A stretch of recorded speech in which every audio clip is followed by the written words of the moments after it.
Welcome to Expedient's Vendor Management Solutions tutorial. This tutorial will provide you with a better comprehension and understanding of how correspondence and communication is done via email, phone conversation, and within the Expedient platform itself. Let's get started. Let's start with how correspondence translates into the Expedient platform. By communicating through the platform, this will help expedite with the credentialing, job placement, timekeeping, as well as bookkeeping processes. In this tutorial, we will focus on the credentialing process. Choose a candidate from your onboarded candidates. Click on Credentials. In this example, the RN license has already been uploaded but has not yet been reviewed by the Expedient credentialing team. You can tell this because under the status column, it states pending. At this point, it has neither been approved or rejected. The status column will be pertinent to you when you're adding credentials for a new submission and anytime you're adding a line item for the first time.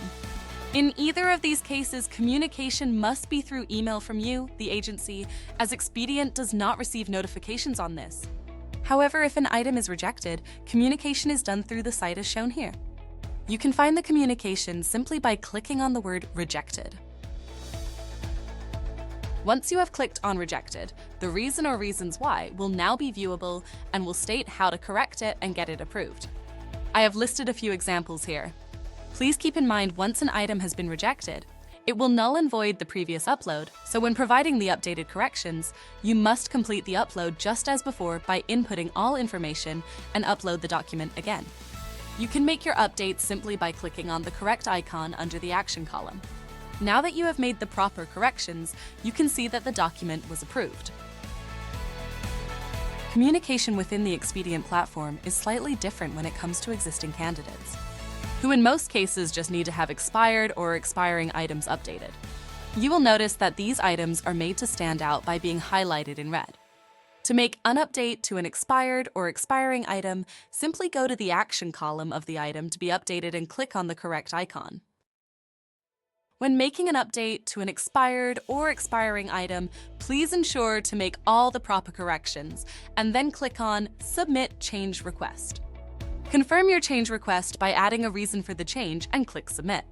Once you have submitted for a change request, you will notice that under the status column, the status has remained unchanged. The reason why is that change requests, just like all other required documents, must be approved or rejected. Until then, the current status is pending, and you will find that correspondence under the change request column by clicking on the View tab. Also, when submitting change request, Expedient does receive notifications, and each request will be reviewed in the order they are received. When checking in on the status of your change request, click on the View tab. In this case, you can view that the document was rejected and the reason as to why and how to correct. And just as before, you can make the corrections by clicking on the correct icon under the action column. Provide your reason for the change request. Make sure to update dates and add document again and click Submit Change Request. Hopefully, this has provided a little more insight on the Expedient platform as it pertains to the forms of communication as well as the new workflow.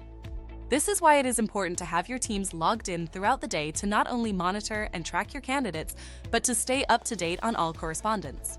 If you need any further assistance, we are just a phone call away. Thank you. And have a wonderful day.